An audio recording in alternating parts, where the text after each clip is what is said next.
See, now this is quite an important comment, but it doesn't actually address why you support Reform UK. So let's go through this. So to start off, you're saying that Labour and Tories have been shite. That in itself is possibly the biggest thing that doesn't make sense, because Reform UK are Tories. All of them are Tories. A number of them are former Conservative. In fact, all of them are former Conservative as well.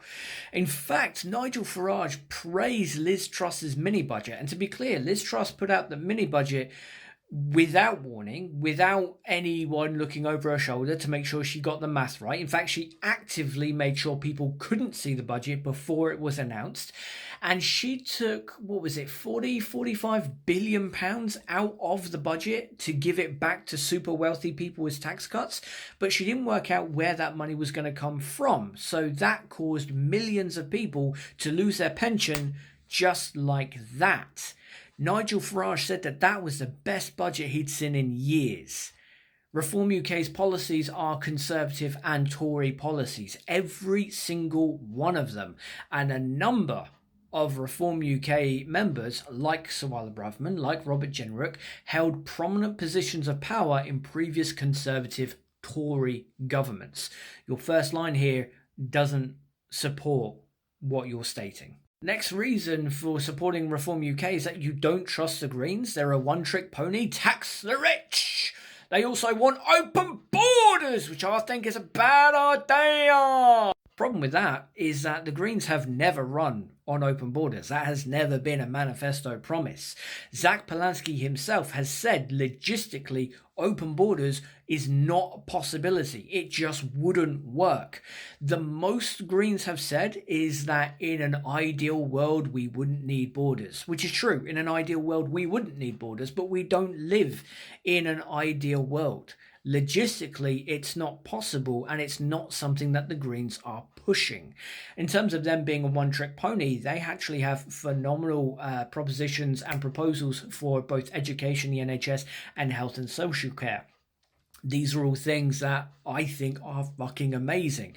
But in terms of tax the rich, yes, we should be taxing the rich, because the rich have exploited this country to make money and don't pay their fair share. So you have to pay more. That's what we've had for the last 14 years.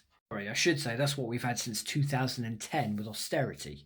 You're saying that there's not enough houses for British people. Okay, well, Reform UK are not going to build any more British houses. But would you like to know why there's not enough houses?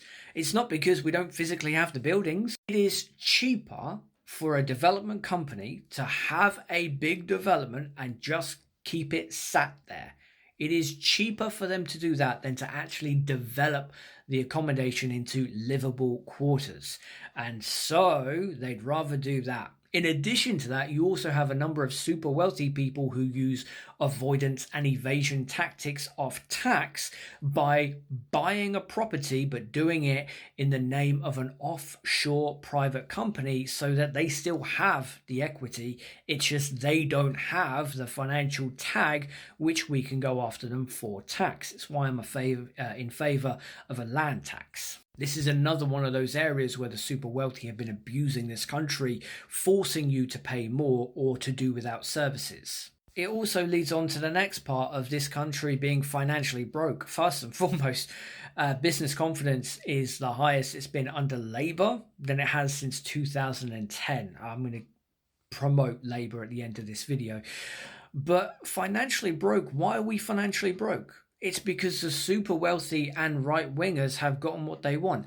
The most polarizing policy of Reform UK, which used to be the Brexit Party, I mean literally used to be the Brexit Party, it's a private company, they just changed their name, was to get us out of Europe and have nothing to do with our European counterparts.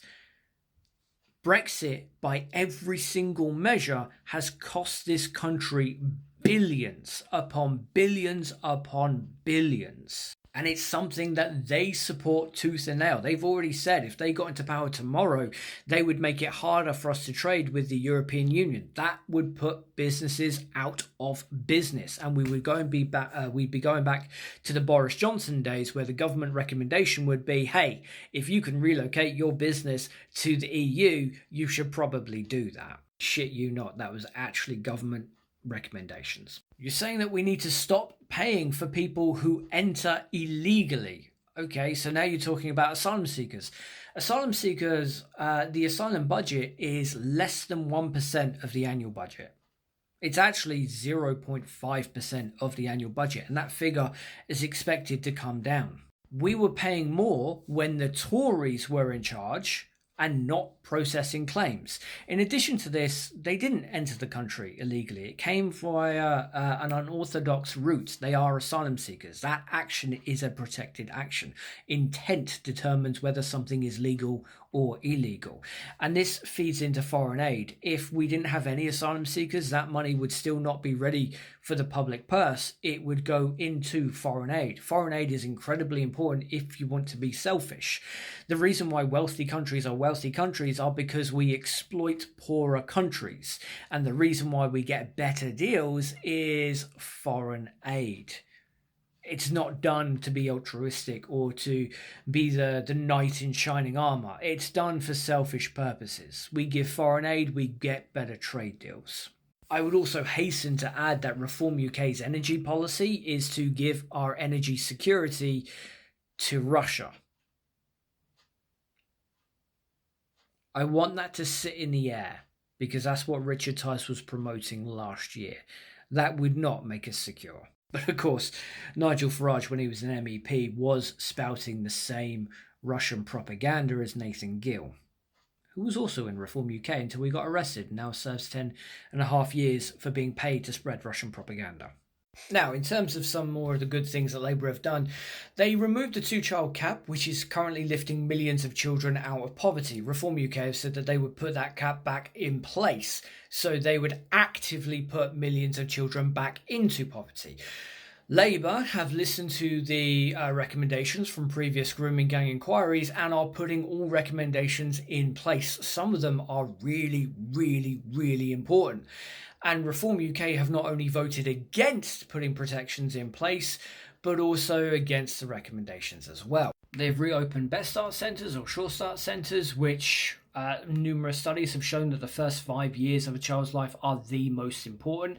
This is a massive, massive investment into this country's future, which the Tories, again, all of Reform UK, couldn't be bothered to do. And while I think Andy Burnham will fail to meet his target, they're actually taking actions to put homeless people back into homes. Whereas Suella Braverman, the Reform representative, decided that being homeless was a, quote, lifestyle choice. She posted that on Twitter and made it an offence. Also instructed, if I remember correctly, for police to remove tents from homeless people to basically punish them for being homeless. So, do I agree or disagree? I disagree with everything you've put here because nothing adds up. By all means, don't take my word for it. Do some research.